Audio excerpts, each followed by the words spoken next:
Divorced Dad Diaries, day 362, and today I'm making a no-bake banana slice. So we're starting off with a pack of chalk ripples today, and I'm going to be putting them into some Ziploc bags, because yes, I remembered to buy Ziploc bags, knock it off the list.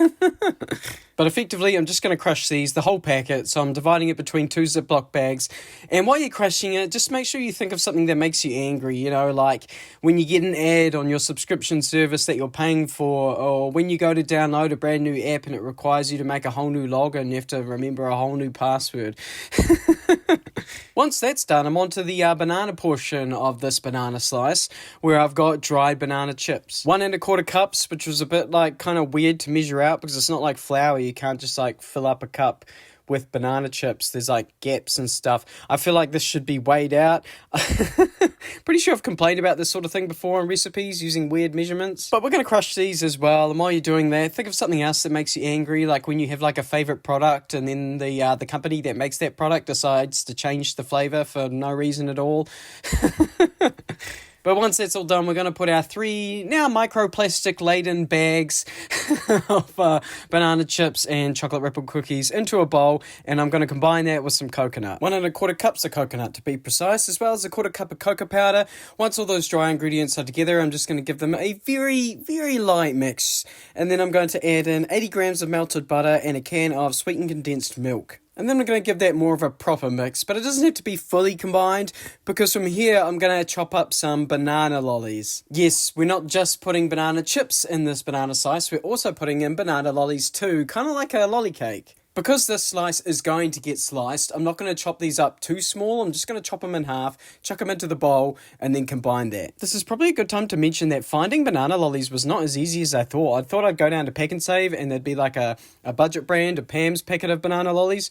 Nope, didn't see any Pascal ones either. I ended up going down to Woolies and finding this particular Lifesaver brand, Lifesavers banana lollies, as opposed to actual lifesavers.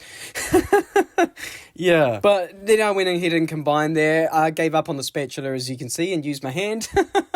And once that was all combined and glossy, I knew it was ready to get into the non-stick baking tray. Not quite, actually, because I need to put down baking paper on my non-stick baking tray first. I don't trust the non-stick. I've been burnt too many times before. It was also such a thick recipe with all those cookies and banana chips and then banana lollies in there that it was kind of hard to spread out. As I was trying to spread it out, the baking tray itself keeps shifting, the baking paper keeps shifting, but eventually I got it all pressed in there. From there, it was into the fridge for a couple of hours, and a couple of hours later, I am now making an icing. So the person who made the recipe just melted chocolate and put that on top. But I've done that a lot recently.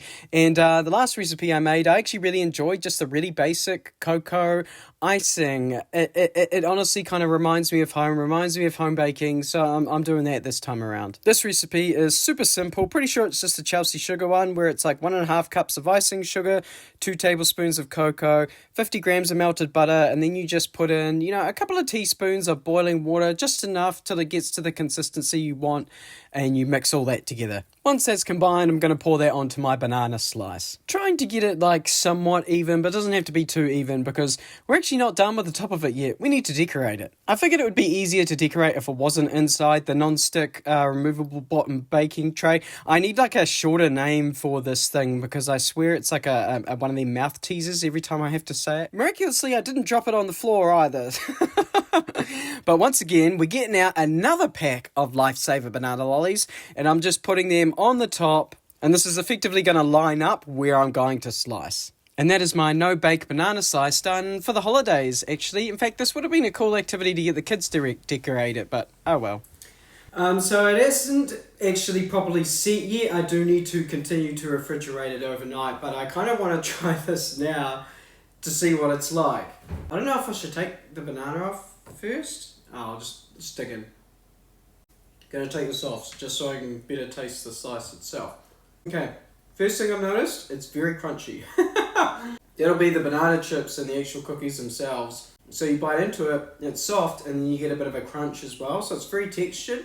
The banana flavour is surprisingly not as forward as I thought it would be. It's still very chocolate, and then you just kind of get a hint of banana, like a banana chocolate chip, but less banana. Chocolate with banana chips? There you go. The banana lollies themselves are nice little treats. It's almost like when you get a lolly cake. You bite into it and you get those pieces of marshmallow. That's what I'm getting from that. It's a very interesting recipe, and I quite enjoy it actually. It's something a bit different, and I'm really hoping the kids enjoy it too. I'm going to refrigerate this overnight, and we'll catch you on the flip side.